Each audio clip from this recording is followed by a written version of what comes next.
This is John Drabinski, and you're listening to the Black Studies Podcast, a series of conversations examining the history of the field. Our conversations engage with a wide range of activists and scholars, senior figures in the field, graduate students, and everyone in between, culture workers and political organizers, in order to explore the cultural and political meaning of Black studies as an area of inquiry and its critical methods. Today's conversation is with Shylah Hamilton-Touré, who teaches in the program in Critical Ethnic Studies at the California College of Arts, and is also co-founder and executive director of the Jambalaya Center for Ancient Mysteries and Sacred Arts. She is a writer and practicing artist whose work explores themes of gender, diaspora, and indigeneity through critical and visual practice. In this conversation, we explore the importance of surrealism for articulating the meaning of Black life, decolonial and indigenous resources for thinking Blackness and liberation, and the place of art and expressive culture in Black studies. Shylah, good afternoon. How are you today? I'm well, thank you. How are you? I am fantastic. My first full week without teaching or grading obligations of the academic year 2025-2026. So I'm in It's a celebration. It is. It's the longest exhale of my career, actually, the end of this academic year. And so I'm really happy also to be doing this podcast, back to doing what I really want to do, and especially looking forward to this conversation. You know, we were making a concerted effort to have more artists and writers on the podcast, and so you making time for it is really a big deal to me, big deal to the podcast. So I appreciate your time and really look forward to your thoughtfulness. Oh, thank you. Thank you so much for the invitation. I'm really happy to be here. We'll have a chance, of course, to talk a little bit about your artistic practice and it's sort of how you understand its sort of place in Black art in the past and future and sort of things that you're trying to say with your work. But I wanted to start really with a more personal question and ask you, what is it that drew you as an artist to work on Black life? What were those formative experiences, whether they're childhood, education, community, political experiences that brought art and Black life together for you? That's a really good question. That's a good start. Honestly, I emerged from it. My closest maternal and paternal ancestors are scattered along the coasts of the Gulf of Mexico and the southern borders of the United States. So I come from folks who are indigenous from Pueblo nations, settler colonialists, enslaved Africans from Yoruba land and Senegal and Benin and Angola, who are in Mississippi, Creoles from Louisiana, and East Texas. So I grew up eating fried catfish and cornbread and pozole and menudo and gumbo and any version of a tamal or empanada I could get my hands on. But these things are kind of always together. They were never separate. Yeah. And I mean, in my home, my childhood home, art and ritual and survival were never separate things. I'm a recovering Catholic with elders who had a sense of humor about syncretism, remixing prayers for parking spaces and a sense of humor about syncretism. I love this phrase. Like Queen Asfalta, full of grace, help me find a parking space, things like that. We had altar work in the kitchen. We had hoodoo in the bathwater. So that, when I think of that question, really what drew me as an artist to Black life, there was nowhere else to go. Art was the only place that didn't ask me to be one thing. I think the formal part came later, film school and graduate school and all those things. In my practice with found footage assemblage and experimental documentary and things like that. But the work that I was doing in those forms, I was always trying to render the cosmology I was already living. So Black life as a field where ritual and rigor and joy and refusal had already organized everything I knew about being human. So I think Black life, it drew me before I was born. Yeah. I love that. I mean, I'm really struck by that word cosmological. Right. And that because there's part of that resonance of that word cosmological for me when you talk about religion and whether it's a sort of sense of humor about syncretism or these deep roots that has sort of built in the transcendent character of religion and its cosmological, not cosmopolitan necessarily, resonance, but that was also about foodways, right? And that you were insistent there, like this was a part of life, this was part of everything, that made art of Black life together. So I love that. I mean, I'm interested in how you think about those, the fact that you mentioned foodways and then link that to this cosmological. It's a really interesting link for me. Well, when I think, so if I think of the plate, I mean, because I was thinking about food, but I was also thinking about song to music too. And, the plate for me, like of these foods, these things that I mentioned, like it's kind of proof that the maternal lines, the ancestral lines are remembered, right? Like every single ingredient is a survival decision that somebody's grandmother made, right, under conditions that were designed to erase her. And she encoded that cosmology into the food because the food was the only place where the oppressor, right, wasn't watching closely enough, right? And I'd like to talk about it too. And like, if we think about songs, and songs and, from spirituals to, really deep, love songs or, right, like operate like navigation systems, right? So the lullabies that my elders sang to me carry the same information that divination carries for me.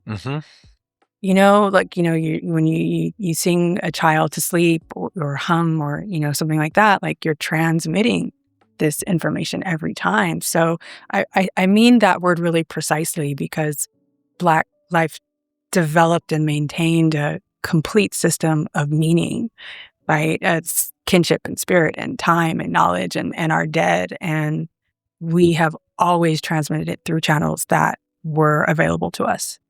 Kitchen, porch, No, this is, I mean, it taps right into my own scholarly interests and commitments into the really transcendent, and cosmological is actually a word that had not occurred to me until you said it. And part of me is reacting to how much I loved hearing that word, but to that everyday practices aren't sort of examples. They are themselves, as you said, transmissions. Sustenance, survival, joy, pleasure, all of these things. So thinking about that, you mentioned, art school and film school and coming to the sort of techniques and credentialing and everything in between of education, of arts education. I'm interested in how, whether it's at the sort of college and after level or in the sort of K through 12 level, was education a sort of point of tension for you between what you've described as this cosmological sense of Black life and its richness, and then being educated, or did these things sort of have a more organic fit or connection? Education was, learning, reading and learning from everything that I could as a child, whether it was poetry or zines or magazines or films. Books, libraries were one of my favorite places to be. It is part of what gave me a lot of joy, and it gave me a lot of freedom, and it gave me a lot of room to imagine other worlds and other ways of being, for lack of a better term. I mean, I'm first generation college graduate in so many different ways on both sides of my family. I'm the only professor that my family has ever even entertained the thought about. So, there was a tension when I decided, okay, I'm going to go to college, I'm going to go to grad school, and I didn't have a support system inside of my family who really understood exactly what I was doing. But I think that the where I was able to kind of resolve that tension is in learning for me school for me became a type of knowing in that I would listen to my body a lot, Mm-hmm. right? So the knowing I would do with the body in relationship with all the other bodies, and it kind of helped me to navigate Mm-hmm. the space of learning and study. And I think that I've never really thought about that before until now. I think that it makes a lot of sense for where my practice is and how I think about research and how I think about study inside of making. Yeah. Um, and And this is yeah, one of the questions yeah, I had for you is, ongoing, what is that role of study for your past, but also ongoing artistic practice? yeah. For me, making is thinking.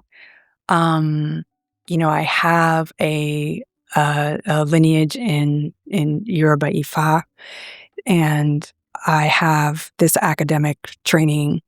I'm a professor. I've been a professor for a long time. I've done administrative work in academic departments, and I think that they taught me the same thing from two directions. And I think it goes back to that. But it just kind of occurred to me that the knowing is something you do with your body in relationship to the other bodies, right? Mm-hmm. The living and the being, is really a science. Um, the academic canon that I'm working inside it starts with Robert Farris Thompson's Flash of the Spirit. That's really the bedrock of my making, thinking. And then there's D. Scott Miller with the Afro-Surreal Manifesto, and other folks, Natrice Gaskins on Afro-Surrealism and AI, and Khalil Joseph, who the latest project is Black News, but Flying Lotus and kind of these kinds of expressions are reference practice. And then the spiritual science, the initiatic canon runs alongside it, through Chief Iyani Faluyi Satish, who's my co-founder at the Jambalaya Center. She's a priest of Oshun, a priest of Oshun for almost 40 years now. And she's been doing ceremonial work for 5 decades. And you thinking of Ifa divination, thinking of divination as a system of producing knowledge, right? I go to Belize, and I am on the land with Maya and Garifuna women, and for different kinds of research for films I'm making, and that's more like study. Building, I built an alternate Gorée island in Senegal. That is more like study. Mm-hmm. The center that we're building in Guerneville, California, that's like a research praxis Mm-hmm. site. Mm-hmm. That's like a field site, right? And then I would say the archive. There's the archive. Like a lot of my film work, a lot of my screen-based work over the last 15 years has been found footage assemblage. So short experimental documentaries that are built from existing footage. So like when I made my piece like Who Matters, or Love Amour, or White Bitch Down, I'm reading the colonial archive against itself. Mm-hmm. And I'm able to kind of cut against the grain of what the footage was really made to do. So, as a child, I lived in the library, I lived in books and things like that. But I also, as I've grown, I've come into the studio. But what happens in the studio, it lives in the body, and it lives in divination, it lives in the edit, and I think it lives in the land.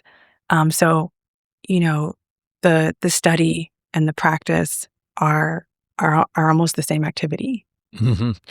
I love this expansive notion of study too that you've outlined. I mean, really just for this whole conversation, and it's one of the things that I think is really distinctive and important about the field of Black studies as a discipline area of study, right, as an academic field.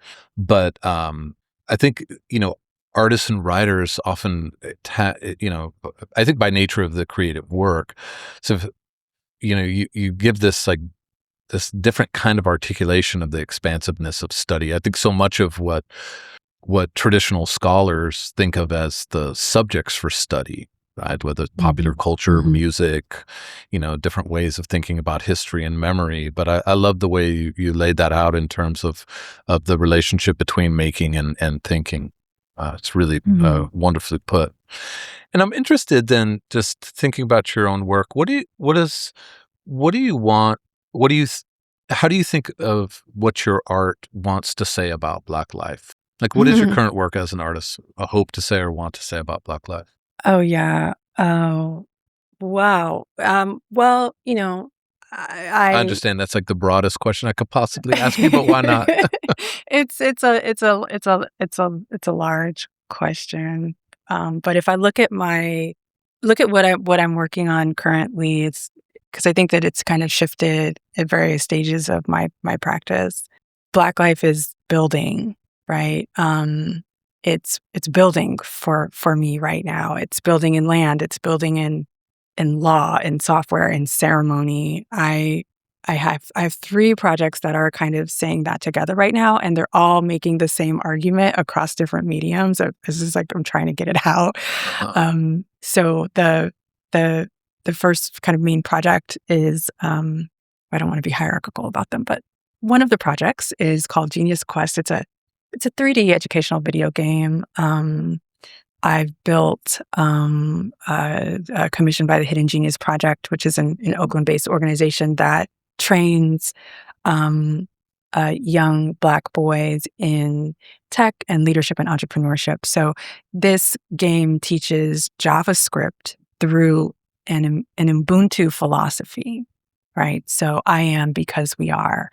And players choose a genius character to navigate a futuristic Oakland, and they solve code puzzles to rebuild the city. And so Genius Quest needed to say that Black boys and Black youth are already brilliant and deserve puzzles worthy of their brilliance. I'm a huge puzzle fanatic. I wanted Black youth, and this is specifically for Black boys, but anyone can play it. But I wanted, our kids to be able to imagine a different future, and that they can save with coding and with an African-based philosophical inheritance. So the proof point that really matters to me is that the boys, when they play it, that they have fun, right? And they're learning something while they're playing. The second project I'm working on is an experimental. It's an experimental film. It's called Consumption in 6 Acts. It's a feature-length, immersive, multi-channel experimental documentary. I'm in pre-production on, and it traces my maternal mother line through 6 acts, and has been grounded in the research that I've done in Central America and in West Africa, and it makes the argument that the maternal lineage isn't. That the maternal lineage is a method. And so the film is structured the way memory and mother lines actually work, which is recursive and multi-channel, and it's not chronological. And so the form for me, I'm having a lot of fun with this and joy with this. The form really for me is the argument. And then the third I'll say is the Jambalaya Center for Ancient Mysteries and Sacred Arts. It's a spirit-governed, land-rooted. We're a 501c3 on 5 acres in Guerneville, California. I co-founded with Chief Ianifa Luisa Tish Yeye. We call her Yeye. And, we hold 4 classes a year. 4 classes a year. We hold, so far, we're going to be having 4 festivals a year. We're building a cohort-based curriculum across 7 schools of practice. And Jambalaya makes the argument that institutions of African diasporic sacred knowledge in this country has historically been subject to one of two pressures, either commodification or suppression. And the center is a refusal of both. Sacred knowledge can be legally legible, financially solvent, and spiritually governed at the same time. And each of these conditions strengthens the others. It doesn't compromise them. So right now with these are my three main projects I'm working on. The argument is the same, right? It's decolonial work, but it doesn't end at critique. I really believe that it has to reorganize epistemology. It has to reorganize ritual and pedagogy and technology at the level of practice. That the center is that reorganization that's rendered in land and in law and in ceremony and in succession planning. And yeah, I mean that's where I am right now. That's what I believe that my work is saying about Black life. We're building, we're trying to imagine something different. And how do you think about that building and imagining differently? How do you think about that in relation to the history of Black art, right? In terms of how do you see it fitting within certain traditions, but also what new horizons do you think it's opening up, or what kind of boundaries do you think it pushes? Well, I think I'm working inside of a really long song. There's Thompson, there's the Black Arts movement, Afro-surrealism, Afrofuturism, negritude before all of that. I'm with my practice, I really try to extend the lineage, but I'm trying to extend the lineage in a transdisciplinary way. A transdisciplinary range. So I have a practice that holds experimental film and ritual installation and, AI generated imagery, but hacking AI and building AI and video game design and institutional building. And they're not separate for me. They're not separate careers. And I think that the Black radical tradition has always been transdisciplinary. The separation of the modes, I believe is a colonial habit. I think it's a colonial habit, and so I'm working inside of a tradition that it's a tradition of refusing that. I wrote as a part of this anthology called Color Theory, and I consider myself to be an Afro-surrealist artist for sure, but I have a critique, I have a bone to pick with the genre because I feel like the genre hasn't formally acknowledged the maternal ancestral lines that carry the actual cosmology that it's working with, right? Like, so it cites certain folks, but it forgets, it cites the masters, it forgets the mothers. And the whole reason why Afro-surreal aesthetics exist is because of the women who kept the practices through the Middle Passage, and the genre's intellectual history has been written without them, right? So I'm trying to kind of correct some of that with the film. That's why my piece is, my film consumption is really about mother lines specifically. But I want to also say that the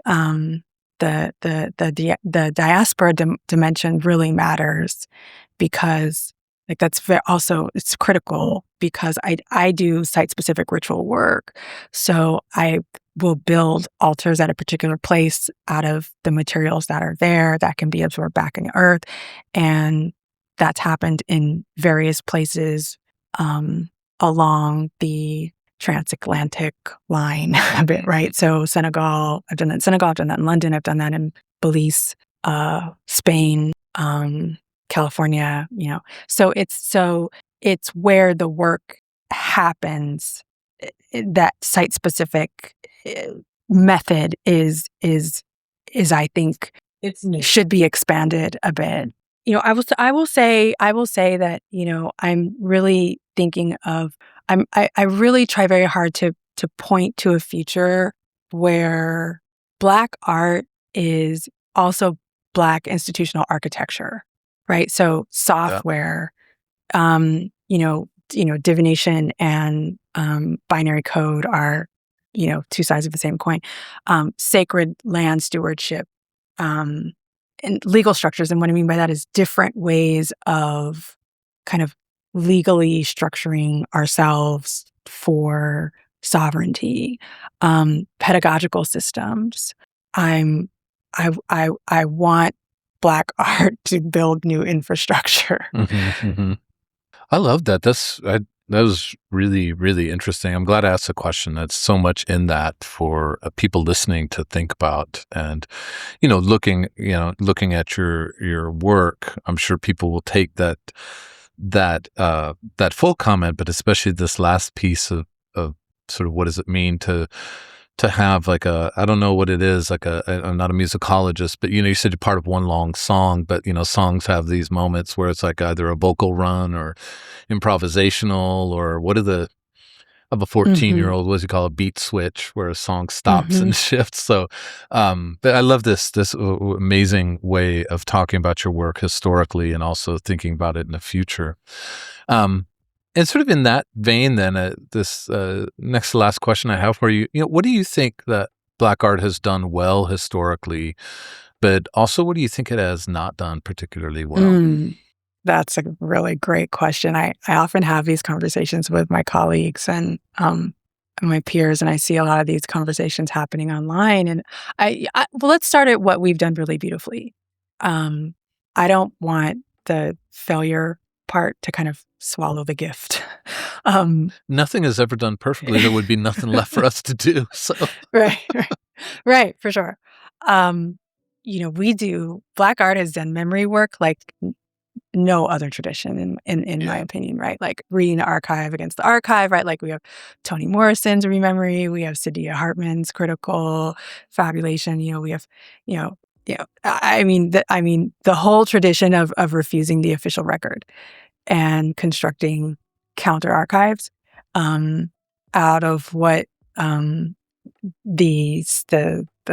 white supremacy and the systems were never meant to give us. It's just phenomenal, right? And so within that, like Black arts held the line on joy, right? Joy as a discipline of refusal, right? Joy as I think the technology that has kept us here. We acknowledge that, I think Black art, there isn't a denial of the pain, there isn't a denial of the suffering.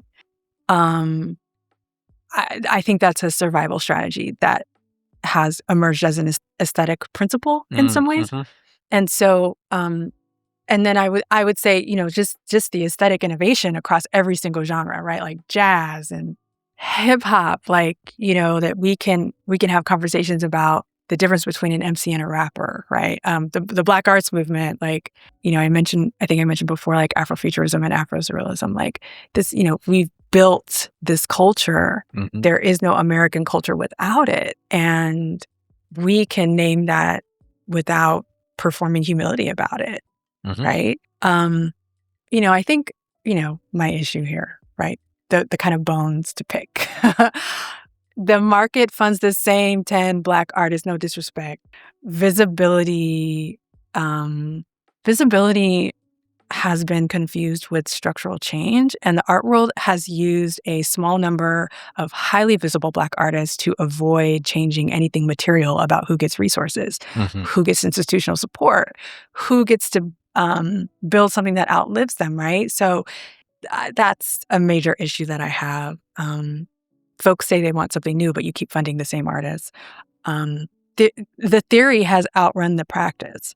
So there's too many papers about decolonial work and decolonial art practice, but there's not enough about land. There's not enough institutions that are actually built.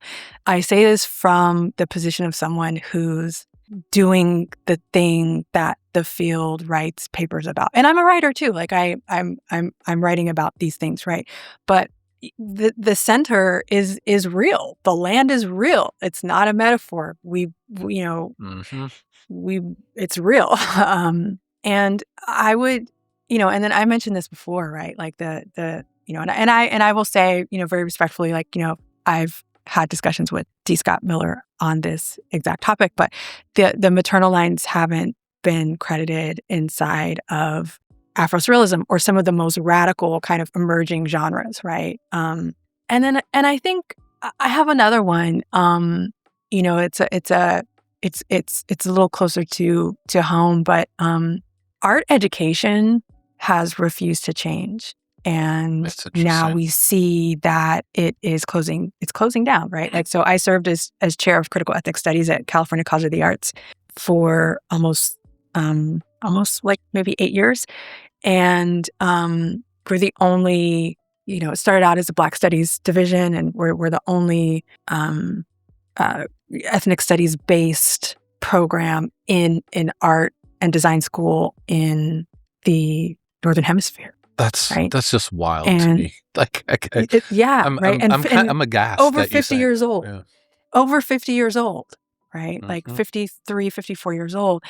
And it emerged from the ethnic studies, the movements from San Francisco State, and right, that's where this program emerged from. And the institution that I work for, right, so California College of the Arts, is closing in next June.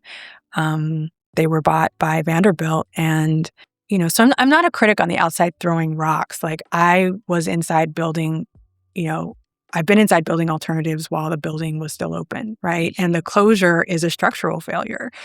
And it's also a personal tragedy for many of my colleagues and for students. And it should be read as data about what happens when art education refuses Black and Indigenous and other, folks of color's knowledge as central rather than supplemental, quite frankly.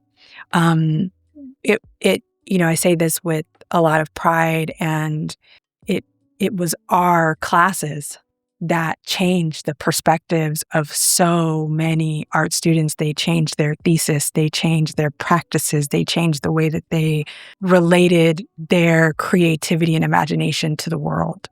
And if, art education cannot be based in Bauhaus, it cannot be based in,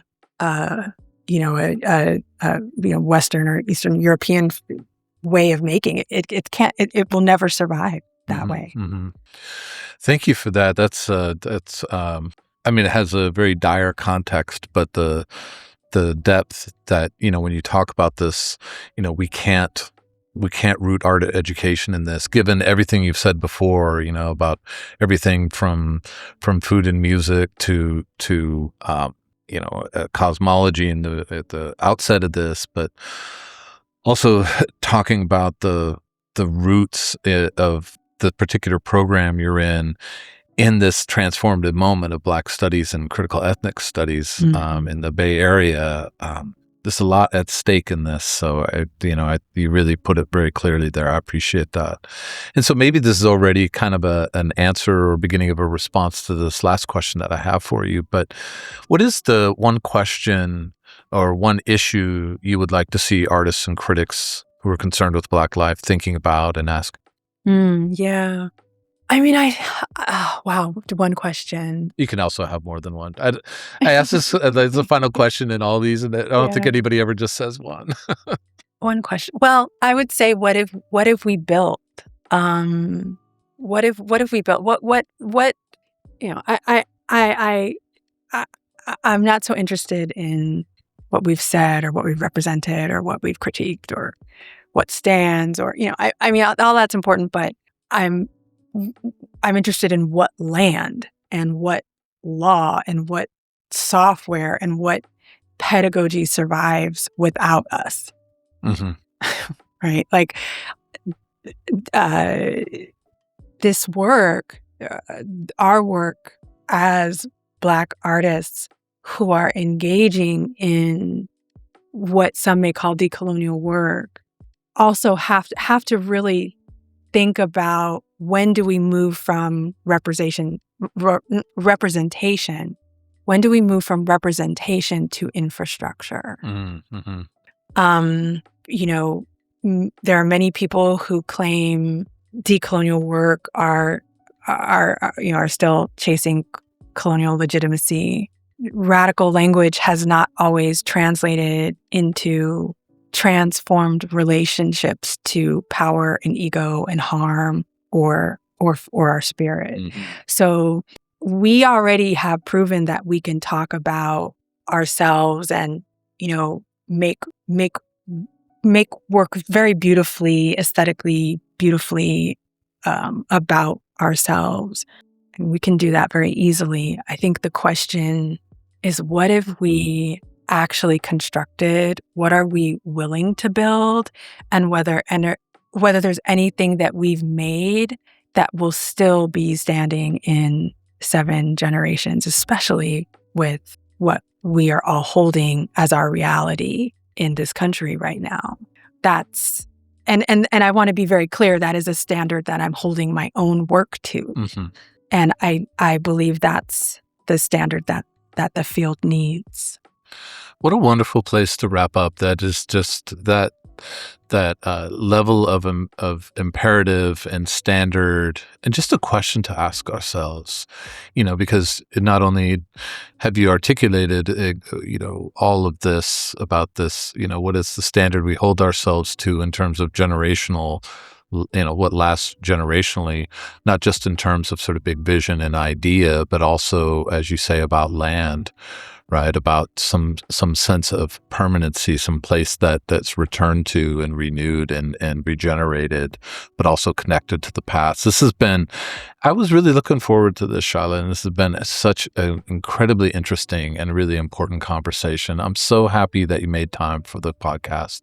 I really appreciate your thoughtfulness. This is a great contribution to the series. Oh, thank you so much. This has been a joy, and I love the questions that you've asked. You've actually had me you have me thinking about some things a little bit deeper. So thank you so much for the invitation. I appreciate it. Well, I'm glad the questions had that effect. That's always that's a nice treat. Yeah, it's just we don't take time to step back and talk big about and wide and ambitious about the kinds of things we do. And so I appreciate when people take the questions really seriously, and as you have, connect them very intimately, not only to your own work but to history and the future. So this gives us a lot to think about. I appreciate it. Yeah, thank you. Thank you very much. All right, have a great rest of your day. Thank you. You too. Bye-bye. Bye.